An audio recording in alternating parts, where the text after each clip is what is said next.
Ok, bon, alors moi c'est Maxime Jean-Baptiste, je suis réalisateur et donc je présente ce soir au Créole International Film Festival le film Mouno, mon court-métrage.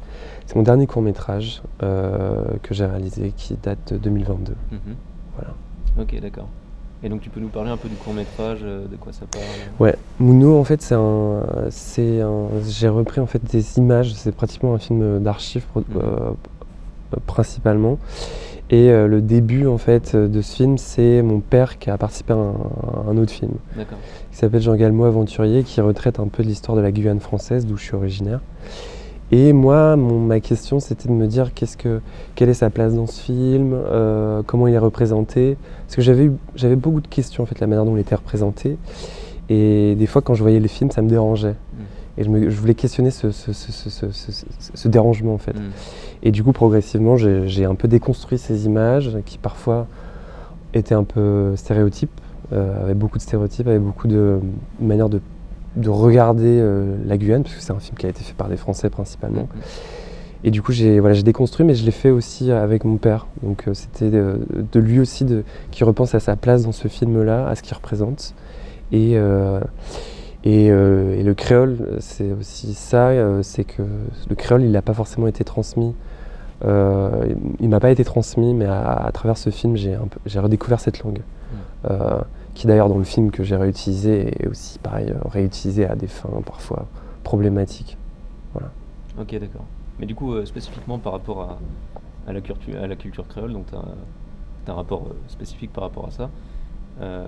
Est-ce que tu peux nous en parler un petit peu comment, du coup, tu as été contacté par Alexia, sur quoi vous avez pu échanger justement là-dessus? Qu'est-ce qui a pu te faire te dire que tu t'intégrais justement dans ce festival-là? Ouais, bah en fait, j'ai pas énormément d'échanges avec Alexia, mais en tout cas, le film a beaucoup tourné, à Paris aussi, dans pas mal de... J'ai beaucoup de gens que je connais dans la sélection.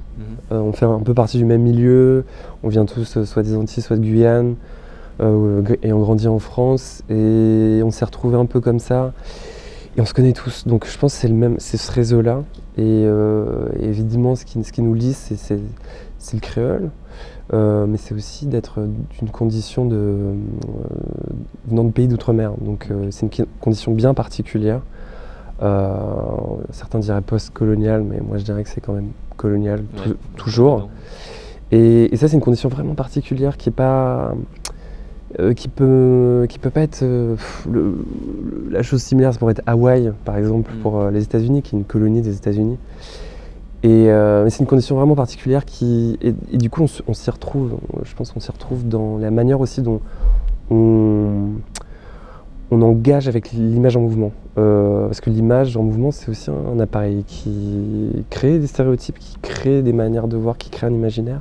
Et pour nous, c'est très important de se le réapproprier pour raconter notre histoire et pas celle qui nous est imposée. Ok, ouais.